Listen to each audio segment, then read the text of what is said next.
We're going to go right to the Taco Casa hotline and get in Matt Stinchcomb. I know I'm probably pronouncing your name very poorly there, Matt. Played football. Right. Played football with Georgia, worked with the ESP and the SEC networks, has seen a lot of SEC football this year. Good morning, Matt. Welcome to Inside the Locker Room. How you doing, buddy? Hey, Matt. I'm doing good. I'm glad I'm not sitting there with y'all. If y'all are spending all your time at Taco Casa, that stuff goes down good, but it barks pretty hard later on. Hey, 99-cent tacos. Dad likes a deal, Matt, and that is a deal. Matt, Kirby Smart, he's done a terrific job there at Georgia. Not that Mark Richt didn't, but I think they're on pace now maybe to win the East. Dad and I argue, but I still think Florida has a chance. Dad tells me they don't. It's going to be Georgia, Alabama in the championship game. What does that say about maybe Tennessee? You got Tennessee, you got Kirby's just been there now 2 years. They go in there and beat those guys at Tennessee 41-0. Just kind of break down that SEC East for us. And is there anybody that can challenge Georgia to win that crown? There is. It was a bit of a statement win, I think, by Georgia, but I don't know how much you can take from it as far as how good Georgia is. I think they took care of their business in quite literal sense of the word. They're probably the better football team. The scoreboard reflected that. But y'all have been around ball a good while, and the better team doesn't always win. It's the better team that day. Sometimes it's just the luckier team that day. But I think Georgia was the better team coming into that matchup. Tennessee obviously has not been able to field their best players. A lot of them are injured. That's not an excuse, but it is a reason. And when you look at the way that they're playing this year, they aren't a team that can handle much attrition, and they already had that, especially when you have a new guy in the quarterback position. And Tennessee has been skinning by in wins for a couple of years, especially when you look at how they were winning games last season, even the season prior. They've been able to have a level of achievement, but it has been narrow victories, to say the least.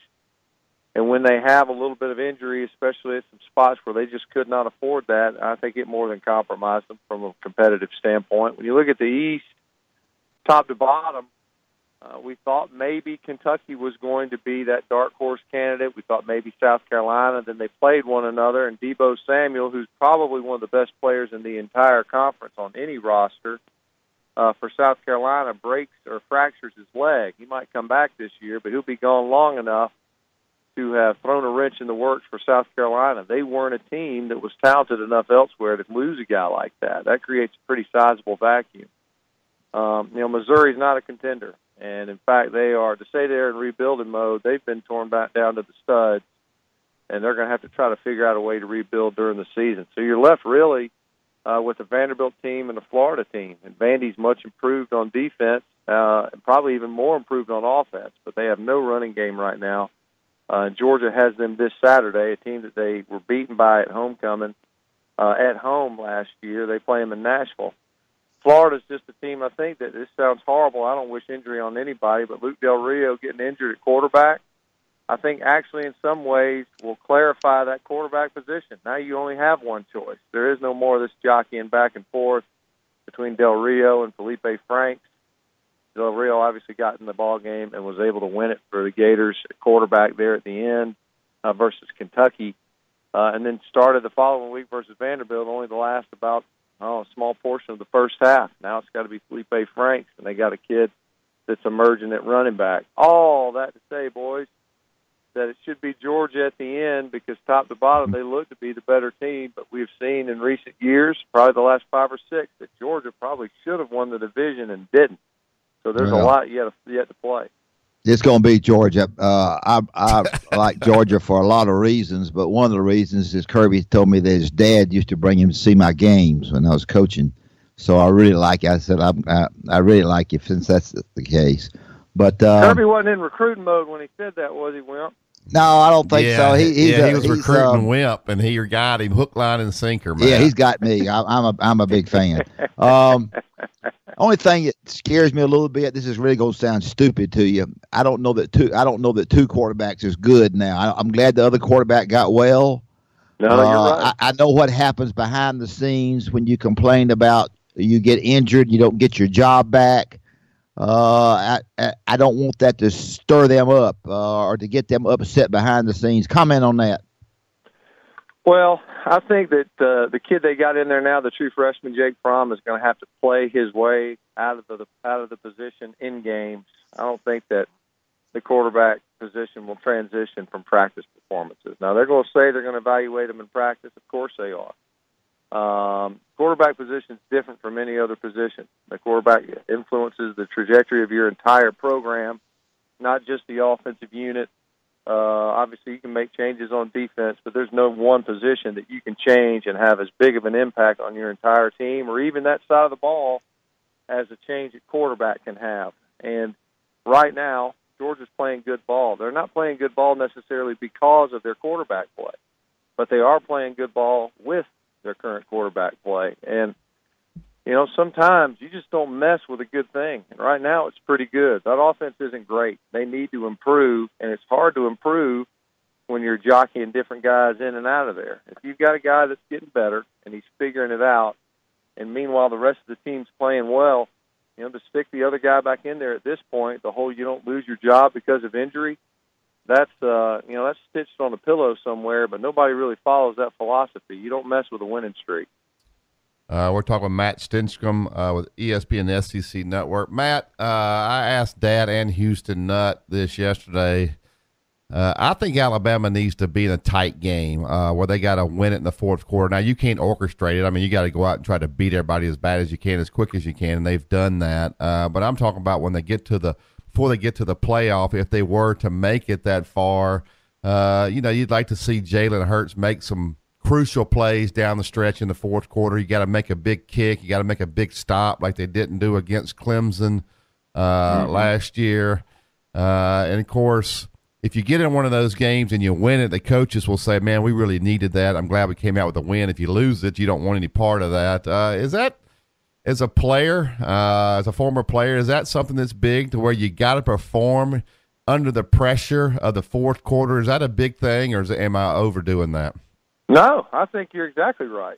You know, I think eventually, you know, if Alabama can't find any resistance on its current schedule in the regular season, we know they'll earn the right to find and get to play what is supposedly the best of the rest, the best of everybody else in this country. And sometimes we'll find a team that's actually better than the ones that can be offered in the SEC. And we saw it last year, of course, in Clemson, 2 years in a row, in fact, where they were a pretty good foil. We saw it 1 year where Ohio State was a pretty good foil for Alabama.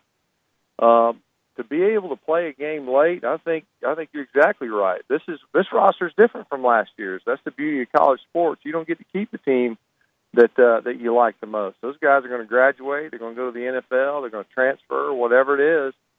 And so you've got some new faces on that sideline. You've definitely got new faces on that field. And so far this season, they don't know what it looks like to have to fight and scratch and claw in the third and fourth quarter. Now, of course, you don't want to manufacture it, as you pointed out, but it sure would be nice. And I guarantee you those coaches would like to see some adversity where a team would have to overcome that when the game is actually in the balance. Not in the second quarter, not an early third quarter, turnover or fumble, which they don't do that either. But where a team actually has to say, you know what, we got to buckle down, guys. We got to actually button up our chin strap in the fourth quarter and play ball. These guys, the front line guys, they're working on depth. And, you're 2 series into the third quarter. These guys don't know what it's like to play 4 quarters of a game with the scoreboard lit up since, the spring game. So sometimes you got to see what that looks like during the regular season when somebody's actually keeping score and the wins and losses matter. Yeah, it's amazing with Alabama how you have to dig to find something it's not a negative, but find something maybe to worry about. I guess that would be something as a coach I would be worried about. Yeah, they'd be worried about when they play Georgia. Yeah, on that. But I would think they would want to be in a tight game before they get to Georgia, so at least they know how these guys have been there before. A guy's got to make a pressure kick. Anyway, go ahead, Dad. I just think it's important. Anyway, I always liked Mark Richt. I thought he did a good job as your coach, but the atmosphere is different. I'm a big guy. I'm a big believer in atmosphere. Coach Bryant had a different atmosphere when I was there. Nick Saban's atmosphere is different. And I think Kirby's smart, and I understand players win games. I am that smart. But I was always like to have a lot of them when I was coaching. So I would think the atmosphere, though, with the good players that he's getting, is a little bit different than the last coach who I really liked, and he'll do a good job at Miami. But I think he brought a very, very good defense coordinator in there with him from Alabama. I think that's sort of the difference. It could be. You hear it's funny. The same player. Somebody wrote an article this week about one of the players at Georgia, Sony Michel. They asked him, "Has the culture changed?" Last year he was like, "You know what? No, not really. Can't really tell that much. We're just out here trying to win games, the usual cliche." This year, same reporter, same player. Has the culture changed? Oh yeah, absolutely. Yeah, it's totally different around here. And it's funny because it takes time, doesn't it, Coach? I mean, you can't come in there and say, "Hey, we're going to switch up the way we stretch, and this is what we're going to do in pregame, and we're going to put a sticker on our helmet that's an X instead of an O or whatever, and expect culture change." It doesn't swing that fast. And right now, whether it's just players, and there's a lot of younger players that are coming in there, or if it's buy-in from the existing players, which I think is more likely, it is a different team, seemingly. They could have let off the gas. We're going to find out a lot about Georgia the next 2 weeks. And y'all are going to look at the schedule and say, this guy's out of his mind. But you've got Vanderbilt, then you've got Missouri, then you've got a bye week. Now, Alabama, the reason why I think they have been so consistently excellent is because they don't really seem to care who they're playing. They have a standard to which they are supposed to play, which I think Coach Saban has done a phenomenal job of mentally honing that edge for those players that says, I don't care who lines up across from us. You're supposed to do your dead level best. And if you don't, I'll stick somebody else in there. How's that? Is that motivating? And those guys go out there, and they have this businessman-like approach. We're going to have some fun, but in the meantime, we're going to pull you apart. And if you can do that week in and week out without taking your foot off the gas, then when you do get back into more competitive games, not to say Vanderbilt won't be competitive, then you're ready to go, and you don't have to try to, quote-unquote, flip the switch. Alabama doesn't seem to flip the switch real often. The switch seems to stay on quite a bit on Saturdays. I think Georgia is much better at that this year than what we've seen in maybe recent years. Well, before you go, I want you to know that Sonny and I have flipped some switches. We're going to make our jokes better at Jimmy Raines. We've fallen down the last... all I do is sit over there and steal y'all's jokes for if and when I ever have to say anything. Yeah, well, thank you, because Barry makes fun of. No, Barry Matt, says if you write them down, you got them for every year because they tell the same jokes every year. Not. Matt, y'all do. Funny. And y'all laugh at it. Poor Ed Too Tall Jones. He fell asleep because Dabo spoke so long. Oh my Matt. gosh, that was an epic battle with his eyelids. He did his best. Matt, let me ask you this: as a former player. We're looking at Tennessee and LSU. They're not playing well, let's be honest. And the negativity outside of that building is boiling. Everybody's talking about why in the world did they give this guy a $12 million buyout, which I'm kind of questioning myself, Ed Orgeron. That's a fair question. Yeah, Tennessee, they don't have many friends outside of that football building. They're probably fighting within the building. As a player, on Monday, this couple days ago, what would you hope that maybe Butch Jones and Ed Orgeron, what could they come in there and tell you guys to make you have hope that you can turn this thing around? I mean, that's what coaching is. They got to figure out a way to get these guys up off the mat and be ready to play. And you can't worry about, hey, they're going what the outside people are saying. They don't like you. But what as a player are you looking for those guys to do to maybe help you turn this thing around? Well, let me be the first to say I think coaching matters. Coaching's important. Absolutely. But if it takes a coach to come in there and try to turn it around, then it's over. Yeah. Because to me, if I'm an underclassman, I'm expecting an upperclassman to jerk somebody up by the neck, to say whatever it is that needs to be said. We're not going to lay down. You spend all these other days. Football is the worst return on your time investment, the worst of any sport. You spend more time playing less games. So you prep all year, and you're guaranteed 12, and that's if you stay healthy. We're not going to lay down for any of these. This is all we got, right? And if you're at Ole Miss, everybody's talking about them as much because of what's going on at LSU and Tennessee. You don't even get a bowl game. I don't care how good you play. We've already said we're not going to play in the postseason. What are you telling those guys? To me, we put too much on coaches. Coaches get to spend, in football, supposedly 20 hours a week with their players. And even most of that, you're sitting there, you got to deal with them in the aggregate. You don't get to sit down with anybody individually. Meanwhile, the rest of these guys, they're with each other darn near every day, all day. Some of them live together. To me, it's the players that have to demand that sort of thing, that have to remind everybody else that we're not going to lay down on this season. And I think right now, culturally, we talk about culture, you got a problem at LSU.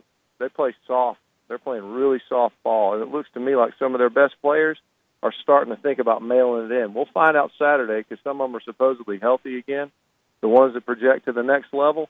But to me, in both scenarios, with both programs, those coaches, they can get up and talk all they want till they're blue in the face. If those players don't have any level of leadership or pride within that locker room, they're in big trouble as a program. That's a great answer there. All right, Matt, tell everybody where they can find you on Twitter and social media so they can give you a follow. Oh, Lord, I don't know, given where y'all are. I'm at mstinch79. I'm not hard to find, but I don't do a whole lot of tweeting. Every once in a while I will. But we'll be at South Carolina, Arkansas this Saturday. Both those teams are struggling. This is a pivot point for both of them. So if they have hopes for the rest of the season, they better figure it out this Saturday. No doubt. Great stuff, Thanks, Matt. Matt. Appreciate it. Thank Appreciate you bragging on our jokes, too. Yeah, those Thank jokes you. are Yes, bad. sir, absolutely. I steal them all the time.